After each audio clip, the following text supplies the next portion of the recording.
Hey everyone, and welcome to Boston Autoblog. I think it goes without saying that 2020 has been a very unprecedented year so far. Through all the highs and the lows, mostly the lows, there have been some bright spots, and those bright spots have come in the form of vehicles. Now in 2020, and this is unprecedented in and of itself, we're getting the all-new RS6 Avant, which us car enthusiasts have asked for a very long time. Now, I think it depends on who you ask in the automotive industry or just consumers in general, but some people would say that station wagons are making a comeback here in the United States. Now, that would be primarily for the more premium market where you're talking a price range between $60,000 and $100,000. However, Audi has been one of the more station wagon friendly brands in the United States over the last 20 years by providing the A4 Allroad and also formerly known as the A4 Avant in a price range below $50,000. Now in 2012, the A4 Avant was replaced by the A4 Allroad, and that really came down to the fact that consumers preferred the extra few inches of ground clearance, they wanted the off-road worthiness, and not on this model, but on other A4 Allroad models, the plastic cladding gave the station wagon a crossover-like appeal, and that is what really has kept the station wagon market and segment alive in the United States. Now, I have received quite a lot of requests to do a feature video of the A4 Allroad after doing a feature video of the Volkswagen Golf All-Track. And ever since doing that review, all I've heard is that the Volkswagen Golf All-Track is the more affordable version of the A4 Allroad. And as we're going to find out throughout this video, that is far from the truth, starting off with the platforms that both vehicles use. As the Golf All-Track uses the MQB platform, and the A4 Allroad uses the MLB Evo platform, which is also shared with the A6, the A7, Q8, Q7, basically every Audi vehicle in the lineup except for the A3 and also the Q3. So in this video, we're going to check out this station wagon and see why, if you're on the fence between buying an A4 sedan or an A5 Sportback, you might want to check out the A4 Allroad because of its practicality and also its off-road worthiness. Now before we get in this review, I'd like to thank Ira Audi of Peabody in Peabody, Massachusetts for allowing me to do this review. The link will be in the description below so you can check out their extensive Audi inventory. And so, without wasting any further time, let's get right in this review.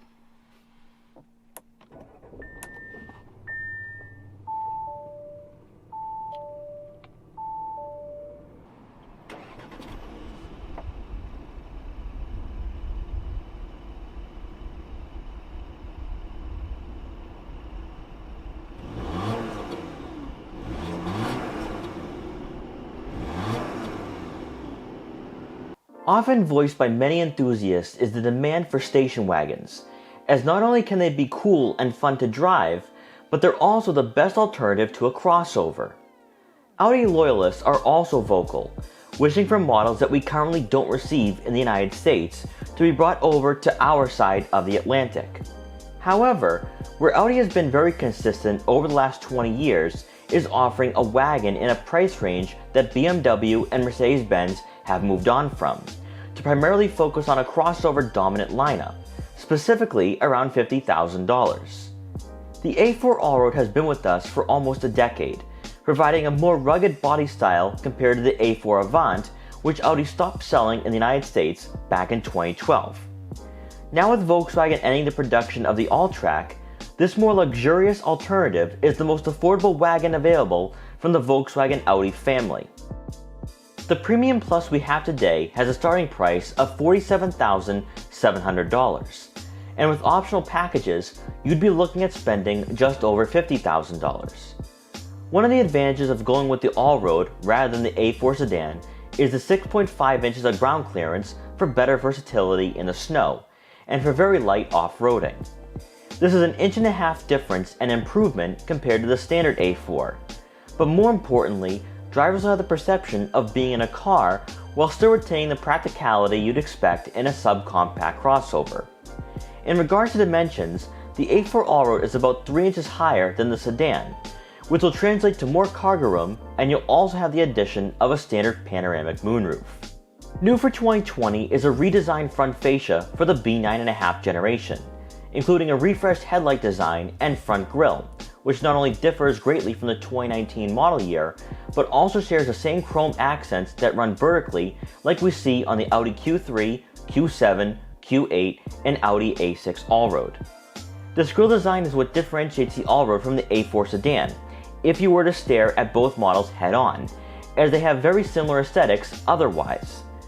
LED headlights with a daytime running light signature come standard on the Premium Plus. However, if you upgrade to the Prestige, you'll receive Audi's new Matrix design headlights for a more modern and upscale road presence. Then moving over to the side profile, we do have 18-inch alloy wheels, which do come standard. So unlike the A4 sedan and the A5 Sportback, which do provide some wheel packages, the A4 Allroad is just going to be sitting on these 18-inch wheels, whether you go with the Premium or the Prestige. But the reason why I'm on the side of the A4 Allroad today is because of the full paint finish. And this is super rare to see on this car because a lot of people do go with the plastic cladding. Now this is optional, it's not standard. It only comes with a few colors, so you do sacrifice some variety when it comes to color options. But I totally love this because it makes the A4 Allroad look like an Avant. But also, who else on the market today provides a station wagon in this price range with a full paint finish? It's Volvo with the V60. However, you sacrifice a bit because you don't get all-wheel drive, and also the suspension sits lower, similar to the S60. So you lose all-wheel drive and you lose off-road worthiness. Whereas with the A4 Allroad, you have that same ground clearance that you would expect in an off-road worthy station wagon, and also you have the all-wheel drive, which is perfect for people who live in New England and where we experience harsh winters. So at the end of the day, the A4 Allroad, which is really now an Avant with the full paint finish, is actually the more practical and better option when you compare it to the V60. You'll get body color folding side mirrors with turn signal indicators, and also blind spot detection for added safety. Coming around to the back, the car-like design continues with the body color matching rear bumper that replaces the very pronounced plastic cladding on all-road models without the $1,000 full paint finish package. Differing from the A6 Allroad will be dual exhaust outlets integrated into the rear fascia for a more aggressive look. And of course, full LED taillights will come standard to complete the overall appearance of this wagon. Under the hood, the A4 Allroad is powered by a 2-liter turbocharged 4-cylinder engine that puts out 248 horsepower and 273 pound-feet of torque, and is paired with a 7-speed dual-clutch automatic transmission. Where the Allroad differs from the A4 sedan is that quattro all-wheel drive comes standard, which means you won't have an additional engine option or front-wheel drive to choose from like you would with the sedan variant. If you're keeping score or using a stopwatch, the Allroad is about 0.3 of a second slower than the A4 to achieve a 0 to 60 time of 5.9 seconds. But likely, speed isn't going to be a top priority. For fuel economy, you can expect to receive right around 23 miles per gallon in the city and 31 miles per gallon on the highway. Inside this A4 Allroad, you're greeted by power-adjustable heated leather seats for both the driver and passenger as part of the cold weather package. The driver's side will be 2-position memory for added convenience. If you were to opt for the warm weather package, ventilated leather sport seats will enhance the comfort and driving experience behind the wheel, with more aggressive bolstering. For the Premium Plus trim, Audi's virtual cockpit will come standard to modernize the interior, and by using the buttons mounted on the heated leather-wrapped steering wheel, you can customize the display to show a variety of information to go along with the onboard navigation system. From here, you can change the radio station you listen to while also receiving fuel efficiency statistics. The most notable aspect of Audi's virtual cockpit is the resolution and graphics that are unrivaled not only in this segment, but also for the luxury market in general. Moving over to the infotainment system, the A4 Allroad is equipped with a 10-inch touchscreen, with Apple CarPlay and Android Auto compatibility coming standard. Optional will be onboard navigation, And we also have the $950 19-speaker Bang & Olufsen sound system for a more amplified experience when listening to your favorite music. For 2020, this is Audi's latest MMI user interface. And unlike for the prior model year, there is no rotary dial and touchpad for the center console. And instead, this is purely a touchscreen. Responsiveness is almost immediate, and navigating from one menu to the other is seamless. From this screen, you can select different drive modes, which not only affect throttle response and steering, but also the adaptive damping suspension. This makes the A4 Allroad drive very similar to a car, and provides a more engaged driving experience, particularly in sport mode. You'll get a rear backup camera with trajectory to go along with front and rear parking sensors. But if you were to upgrade to the Prestige, a top view camera will be added for more safety and peace of mind when parking this wagon. Below, you'll find the buttons and dials for your 3-zone climate control and optional heated and ventilated seats. Tucked away closer to the center console, the second row of buttons will be for your drive mode selector, the auto start-stop feature, traction control, and hill descent control. With the touchpad and rotary dial gone, the center console appears to be more spacious, especially with the additional compartment for loose change. For the center storage compartment, you'll get a wireless phone charging pad conveniently out of sight, and also a USB input. And rounding out the front seating area, the standard panoramic sunroof lets in an abundance of light to make the interior seem more roomy. Now for passengers in the back, we're going to start off with the driver's side. Now I adjusted the seat to someone of my height, around 5'5", and I have a surprising amount of legroom here. I was not expecting that at all. I think someone maybe 5'10", 5'11", could be comfortable back here if their driver is short like me. I don't think legroom is going to be an issue. Headroom, on the other hand, I do think if headroom is a priority because you have taller passengers, you're going to want to go with the Q5. But I do think for average size adults, maybe 5'8", 5'9", this could most certainly work. Then for the center seat, now if I was to compare this to the Volkswagen Golf All-Track, I think you could probably squeeze a third person back here on a very short drive. With the Volkswagen Golf All-Track, I didn't even want to try to say that you could fit a fifth person in the car. But with the A4 Allroad, I still think this is better for a family of 4 rather than a family of 5. The middle hump is very aggressive. There's some better placements for my feet, but I just think that in this segment, you're going to have just 2 people back here on a daily basis. And then on the passenger side, I adjusted the seat a little bit further back, and I still have legroom to work with. So if you have kids, maybe even 10, 11 years old, I think the A4 Allroad is still practical for a smaller family for sure. I was not expecting this at all because I know the A4 is really just a compact sedan, but this is significantly better than the Volkswagen Golf All-Track. So if you're on the fence here, even though they're not in the same price range, but you want a station wagon, I'd say pay extra for the A4 Allroad because it's more spacious and also more luxurious.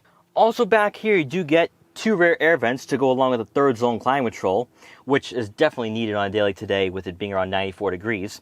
And you also have 3-level heated outboard seats, so if passengers are going to be back here during the winter months, they can stay nice and warm. We also have 2 USB inputs and a 12-volt outlet. And rounding out the rear seating area, you do get a center armrest with 2 cup holders. Now for rear cargo space, you can expect to receive right around 24 cubic feet of rear cargo room. Now to put that into perspective, that's about twice the size of what you're going to find in the A4 sedan. And also when you're comparing it to the A5 Sportback, that's about a 2 to 3 cubic foot difference. So between the 3, the A4 Allroad is the more practical option. Then with the rear seats folded down, that space more than doubles in size to right around 58 cubic feet. So when you look at dimensions, it's very similar to what you'd find in a subcompact crossover. So the A4 Allroad is a great mix of being a car, but also having the practicality of a crossover. Then on either side of the rear cargo area, you are going to find some netting for some smaller items, such as water bottles or car detailing equipment. So if you're on a more spirited drive, you don't need to worry about those items being thrown around onto your more valuable items. You're also going to have a rear cargo cover, which does lock into place after you close the lift gate. And just overall, I think this is a great practical vehicle for somebody who does not want to buy a crossover. And then once you're done, just press the button and the lift gate will close automatically. So at the end of the day, instead of stating the obvious that the A4 Allroad is a great alternative to a crossover, Let's say the A4 Allroad is really a great option in its segment, especially if you're looking at buying a station wagon. Compared to the V60, the V60 does require you to make some sacrifices. Where if you want to go with the full paint finish, you're going to lose out on that all-wheel drive system. You also lose out on that extra few inches of ground clearance, so the V60 isn't as off-road worthy and really isn't as great of a vehicle in snow. Then also, when it comes to the Audi lineup itself, when you compare the A4 Allroad to the A4 Sedan and the A5 Sportback, of course, the few extra inches of ground clearance comes into play, and also it's the more practical option out of the three. Then, if you're looking to upgrade from a Volkswagen Golf All-Track, the A4 Allroad is a significant leap forward as you get more technology, a more luxurious interior, and just an all-around better car, especially when it comes to performance. So I think at the end of the day, the A4 Allroad is a great all-around car, especially if you don't want to go with a sedan or a crossover. And of course, you do have some customizability where you can go with a full paint finish instead of the plastic cladding that we see in every station wagon on the market today. So guys, thank you so much for watching this video. Please like, comment, share, and subscribe for more. And I'll see you guys next time.